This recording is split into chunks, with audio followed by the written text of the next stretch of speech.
ಕಾಂಗ್ರೆಸ್ ಈಗಾಗಲೇ ಅಕ್ಟೋಬರ್ ಅಲ್ಲಿ ಬೆಂಕಿ ಇಟ್ಕೊಳ್ಳೋದು ಗ್ಯಾರಂಟಿ ನಿಜ. ಈಗಾಗಲೇ ಮಂತ್ರಿಗಳೆಲ್ಲ ಹೇಳಿದ್ದಾರೆ ಪ್ರಳಯ ಆಗುತ್ತೆ ಅಂತ.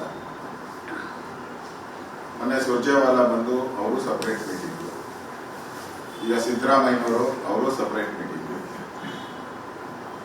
ಆಮೇಲೆ ಡಿ ಕೆ ಶಿವಕುಮಾರ್ ಅವರು ಸಪರೇಟ್ ಮೀಟಿಂಗ್. ಅಂದ್ರೆ ಈಗಲಿಂದನೇ ಡಿ ಕೆ ಶಿವಕುಮಾರ್ಗೆ ಬುದ್ಧಿ ಕಲಿಸಬೇಕು, ಡಿ ಕೆ ಶಿವಕುಮಾರ್ಗೆ ಸರಿದಾರಿಗೆ ತರಬೇಕು, ನನ್ನ ಅಧಿಕಾರದ ಪವರ್ ಏನು, ಮುಖ್ಯಮಂತ್ರಿ ಪವರ್ ಏನು ಅನ್ನೋದನ್ನ ತೋರಿಸಬೇಕು ಅಂತೇಳಿ ಸಿದ್ದರಾಮಯ್ಯವರು ಆಡ್ತಾ ಇರುವಂತ ನಾಟಕ ಇದೆ. ಇಷ್ಟು ದಿನ ಎಲ್ಲಾ ಸಭೆಗೂ ಡಿ ಕೆ ಶಿವಕುಮಾರ್ ಅವರನ್ನು ಕರೆದಿದ್ದಾರೆ, ಎಲ್ಲಾ ಸಭೆಗೂ ಕರೆದಿದ್ದಾರೆ, ಎಲ್ಲಾ ಮೀಟಿಂಗು ಕರೆದಿದ್ದಾರೆ. ಈಗ MLA ಗಳ ಮೀಟಿಂಗ್ಗೆ ಕರೀತಾ ಇದ್ದಾರೆ.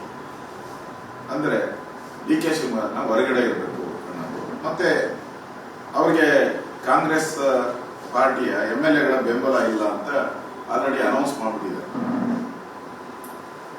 ಕಾಂಗ್ರೆಸ್ ಪಾರ್ಟಿಯ MLA ಗಳ ಬೆಂಬಲ ಡಿ ಕೆ ಶಿವಕುಮಾರ್ ಇಲ್ಲ ಅಂತ ಹೇಳಿ ಸಿದ್ದರಾಮಯ್ಯನವರು ಅನೌನ್ಸ್ ಮಾಡಿಬಿಟ್ಟಿದ್ದಾರೆ.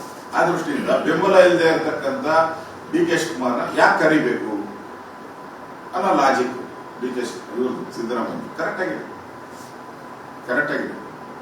ಬೆಂಬಲ ಇಲ್ಲದೆ ಇರುವಂತ ಡಿ ಕೆ ಶಿವಕುಮಾರ್ನ ಕರೆದು ಏನು ಉಪಯೋಗ? ಅದರಿಂದ ಅವರನ್ನು ಹೊರಗಟ್ಟಿದ್ದಾರೆ ಅಂತ ನನ್ನ ಅನಿಸ್ತದೆ. ಬೆಂಗಳೂರಲ್ಲಿ ಪ್ರತ್ಯೇಕ ಸಭೆ ಮಾಡ್ತಿದ್ದಾರೆ, ಬೆಂಗಳೂರು MLA ಗಳು ಪ್ರತ್ಯೇಕ ಸಭೆ